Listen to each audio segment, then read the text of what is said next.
एक समय की बात है जब एक गांव में डाकुओं का बड़ा आतंक था। उन डाकुओं का सरदार था कालिया डाकू। कालिया डाकू के नाम से गांव का बच्चा बच्चा कांपता था। गांव में जैसे ही शाम होती सब लोग अपने अपने घर में छुप जाते।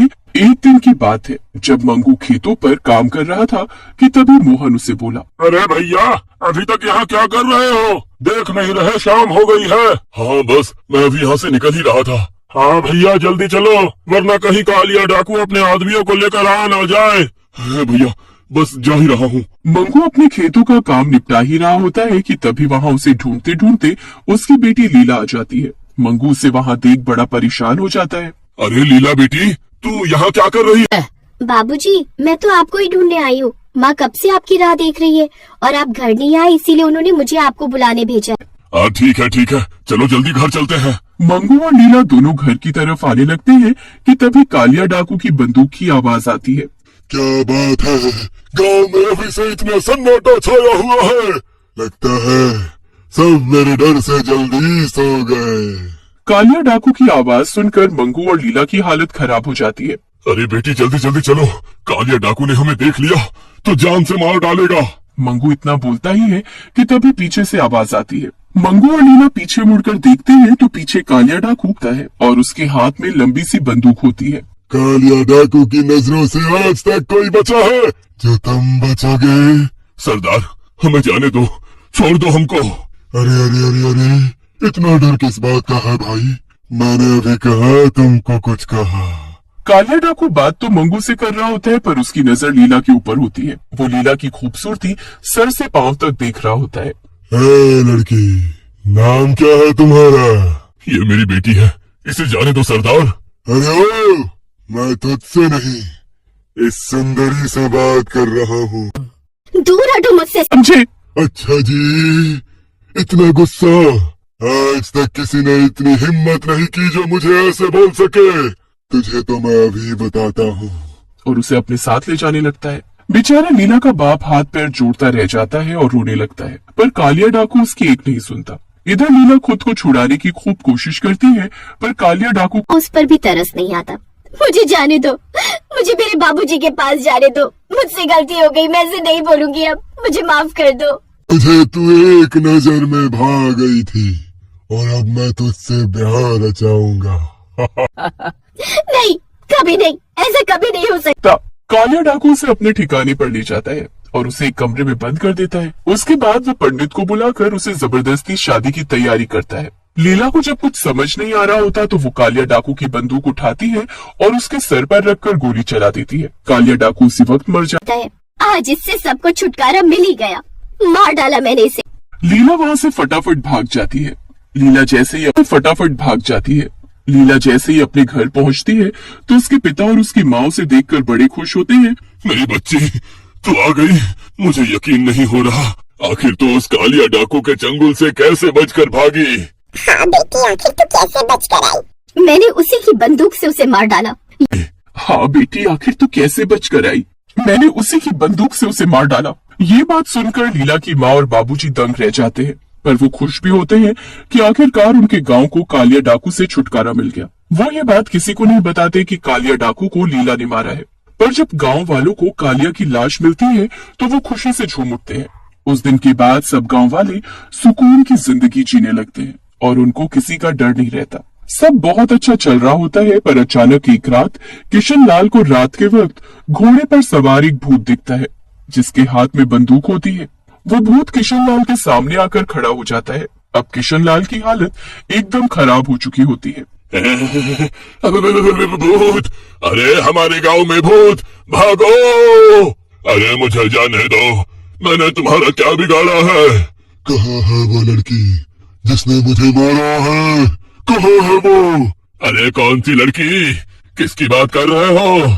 वही जो बहुत सुंदर है।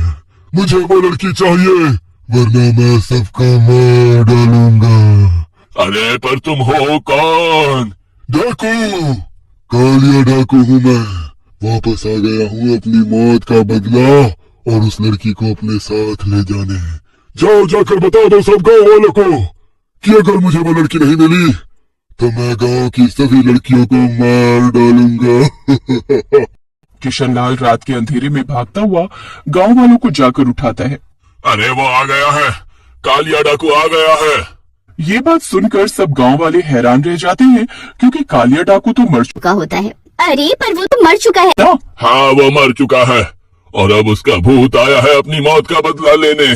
किशनलाल फिर सारी बात गांव वालों को बताता है। अगले दिन शीला और लीला की माँ कुएं पर पानी भर रहे होते हैं और तभी शीला लीला से बोलती है। तुमको तो पता ही होगा कि आखिर वो कालिया डाकू का भूत गांव में वापस आ गया है। बोल रहा था कि उसे किसी गांव की लड़की नहीं मारा है और अब उस भूत को उसी लड़की की तलाश है। वो लड़की अगर उसे ना मिली तो वो रोज गांव की एक लड़की को उठाकर ले जाएगा। घर जाकर वो सारी बात लीला और उसके बाबूजी को बताती है। हे भगवान, ये क्या हुआ? अब हम क्या करेंगे? लोगों को पता चल गया कि उस कालिया डाकू को मैंने मारा है तो वो मुझे उसके भूत के हवाले कर देंगे। मुझे उसके पास नहीं जाना माँ, मुझे बचा लो। अरे तू चिंता मत कर, तू घर में रहना और बिल्कुल भी बाहर मत निकलना, समझी? उस भूतिया डाकू को कुछ पता नहीं चलेगा। अब लीला घर से निकलना एकदम बंद कर देती है और रात को कालिया डाकू का भूत गांव में रह रही कविता नाम की लड़की को उठा लेता है। बचाओ मुझे, अरे कोई मुझे इस भूत से बचाओ। कोई नहीं बचाएगा तुझे। अगर बचाना है तो उस लड़की को मेरे पास लेकर आना होगा। अब रोज रात को उस डाकू का भूत गांव की एक लड़की को उठाकर ले जाने लगता है। बेचारे माँ बाप अपनी आंखों के सामने अपनी बच्चियों को जाते देख रहे होते हैं पर कुछ कर नहीं पा रहे हो। फिर है कौन वो लड़की जो हमारी गांव में रहती है और उसने उस डाकू को मारा? अगर वो लड़की उस भूत को नहीं मिली तो वो तो गांव की सभी लड़कियों को ले जाएगा। हमें जल्दी उस लड़की को ढूंढना होगा।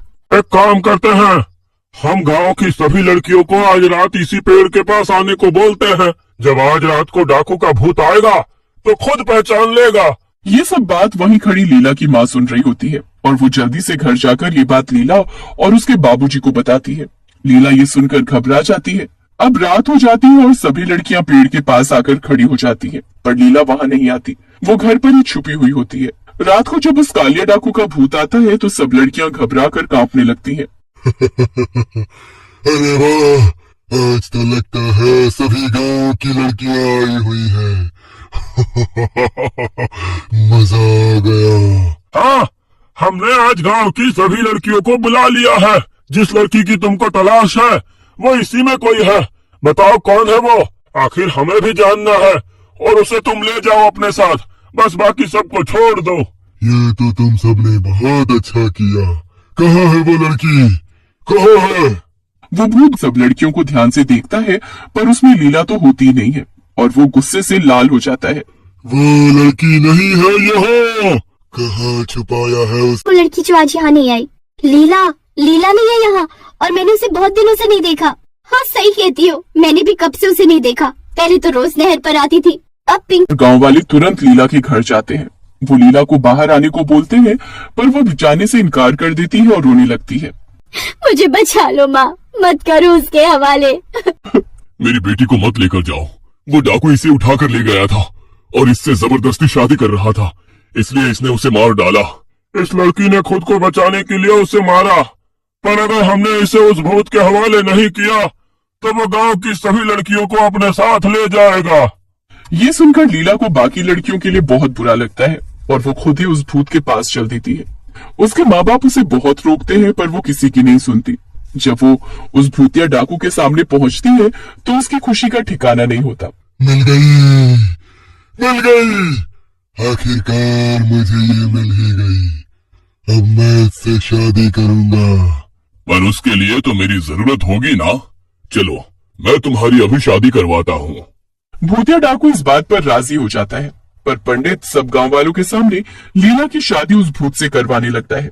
भूत बड़ा ही खुश होता है पर उसे इस बात का जरा भी अंदाजा नहीं होता कि उसके साथ क्या होने वाला है।